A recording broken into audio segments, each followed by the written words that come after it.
dia! No quadro de agora do nosso programa Nutrição em Foco, iremos falar sobre a conservação dos pães, nozes e castanhas. Temos a ilustre presença dos nutricionistas Augusto Nascimento e Ana Clara Camis e da microbiologista alimentar Camila Martins. Bom, não esqueçam de mandar para a hashtag Nutrição em Foco para o nosso Twitter suas dúvidas que no final eles irão respondê-las. Primeiramente, iremos começar a falar sobre os pães. Bom dia, Ana Clara. Bom dia. Quais são as maiores questões sobre a deterioração dos pães? Bom, é muito importante a questão dos pães, porque realmente é um alimento muito presente na vida das pessoas. Temos que nos atentar a alguns detalhes quanto a isso, principalmente o lugar de conservação. Eles precisam ser mantidos em lugares secos e temperatura ambiente, justamente por possuírem pouca quantidade de água, o que torna o alimento bastante suscetível à proliferação de fungos e bolores. Como vocês podem ver aqui, o bolor ele se torna visualmente perceptível quando os fungos já estão em um estágio mais avançado. E por eles não terem cheiro, serem inodoros, é realmente o visual que você tem que se atentar. Na questão de pães caseiros, é muito importante a asepsia do local e o cuidado, com os ingredientes usados na utilização, justamente porque o ambiente na hora de fazer o pão ele é muito viscoso. Isso super ajuda na proliferação dos micro-organismos.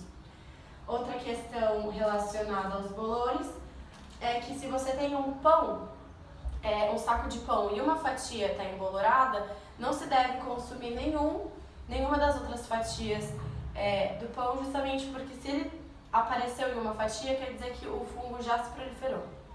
Essa informação é muito importante, porque em pães embolorados, eles podem ter estruturas microscópicas dos próprios fungos ou até mesmo toxinas, que são as micotoxinas.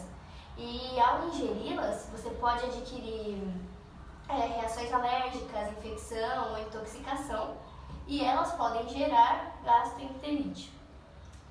Muito obrigada. Agora iremos falar sobre as castanhas e nozes, lembrando de continuarem mandando suas dúvidas para o nosso Twitter. Então, falando um pouquinho sobre as castanhas, as nozes, as oleaginosas em geral, elas são alimentos com uma ótima fonte de energia, com gorduras ótimas para a nossa saúde, e por terem altos teores de gordura e pouca umidade, eles também são um alvo principal dos bolores. Em geral, eles são alimentos que não são tão processados. O principal processo para assegurar a segurança alimentar desses alimentos é o secamento, onde você vai diminuir a umidade e diminuindo a perecibilidade desses alimentos, e também a pasteurização, que vai reduzir o crescimento microbiano. Ao ingerir oleaginosas, nós temos que nos atentar, Fernanda, a dois perigos: o perigo da rancidez e o perigo das micotoxinas. A rancidez é um processo que alimentos com muita gordura entram em contato com o ar e eles acabam entrando em reações que produzem substâncias tóxicas. E no caso das micotoxinas, nós devemos destacar que os fungos principais que estragam esses alimentos são fungos que produzem as micotoxinas, como já foi mencionado, e isso é um perigo para a segurança alimentar. Os fungos das oleaginosas, normalmente eles não são vistos a olho nu. Você tem que ingeri-los para diferenciar do sabor. Esses fungos eles produzem a aflotoxina, que é uma toxina bem prejudicial à nossa saúde, que pode causar gastroenterite e até câncer, dependendo da quantidade de alimento que você ingere. Muito obrigada. A gente vê como é importante ouvir os profissionais sobre o assunto, para a gente ver qual é o melhor método de cuidar da nossa saúde. Bom, agora chegou a hora de vermos as perguntas que vocês mandaram, de tirarem suas dúvidas. Vamos lá. A @Kelly de Piracicaba está querendo saber: como guardar o pão para que ele dure mais? Como não devo guardá-lo? Uma questão bastante importante e muitas pessoas têm dúvida quanto a isso. Primeiramente, todos os pães que vendem no supermercado, eles já são errados. Não se deve armazenar os pães em sacos plásticos, justamente porque eles impedem o pão de respirar. E muitas vezes os pães colocados no plástico, eles acabaram de sair do forno, estão quentes.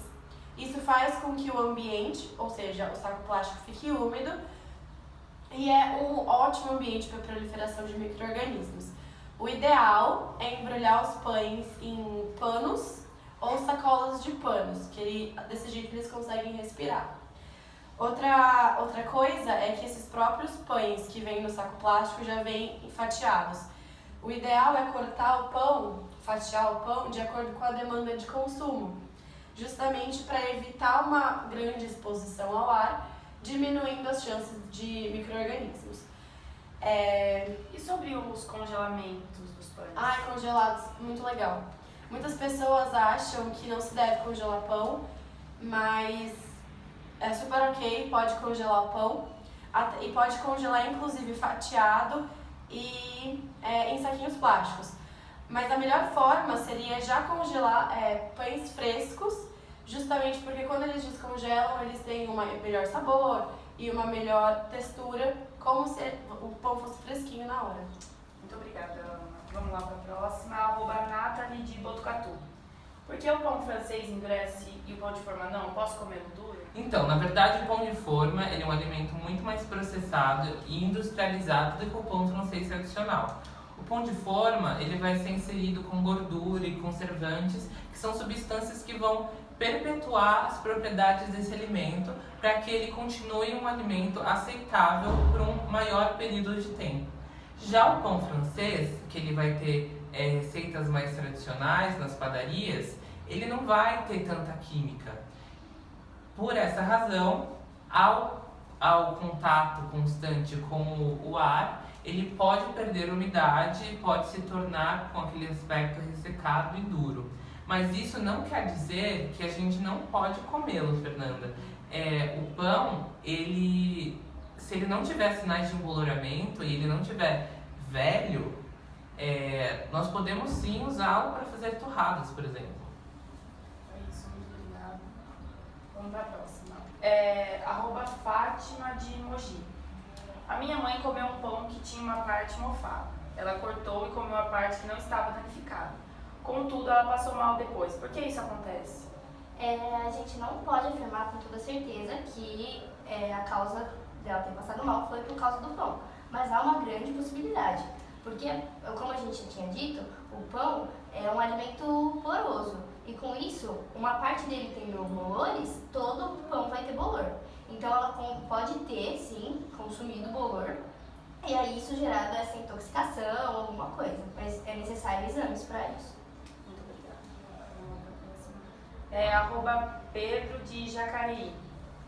Se eu guardar as castanhas fora da geladeira, elas duram menos? Elas duram menos, sim. Porque quando você abaixa a temperatura do ambiente, a reação que faz com que essas toxinas, elas diminuem a sua produção. E aí elas duram mais.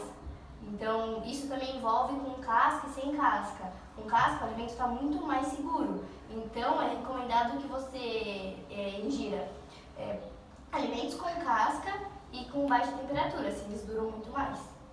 É isso, muito obrigada. Vamos lá para a próxima. @João de Jundiaí. Qual a influência da preservação das castanhas se forem armazenadas inteiras ou trituradas? Partindo do princípio que se você triturar a castanha, você vai aumentar a superfície de contato dela, desse alimento, com o ambiente, a gente consegue concluir que aquele alimento vai estar muito mais suscetível a processos como a rancidez, como eu já mencionei, e a proliferação de micro-organismos. Em contrapartida, as castanhas íntegras, elas vão ter mais proteção e vão ter uma perecibilidade menor. Isso, vamos para a próxima, deixa eu ver. @Rafaela de Taubaté. Como posso armazenar as castanhas? Com casca ou sem casca? Então, quando a gente tem casca na castanha, a gente vai ter uma barreira física contra os fatores extrínsecos, né, de proliferação de micro-organismos, e também uma barreira contra os fatores até do meio, como a temperatura, a umidade. E então a gente pode dizer que a sem casca ela é muito mais perecível porque ela não tem essa proteção. E falando um pouquinho sobre o armazenamento desses alimentos, como a sem casca ela vai ter menos proteção, a gente precisa guardá-las em recipientes muito bem fechados. Recomenda-se na geladeira, fora de luz, né?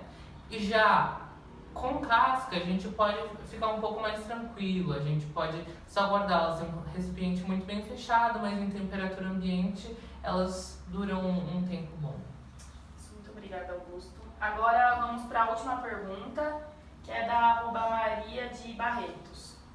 Fui ao supermercado e vi castanhas em potes de plástico e outras em sacos de plástico.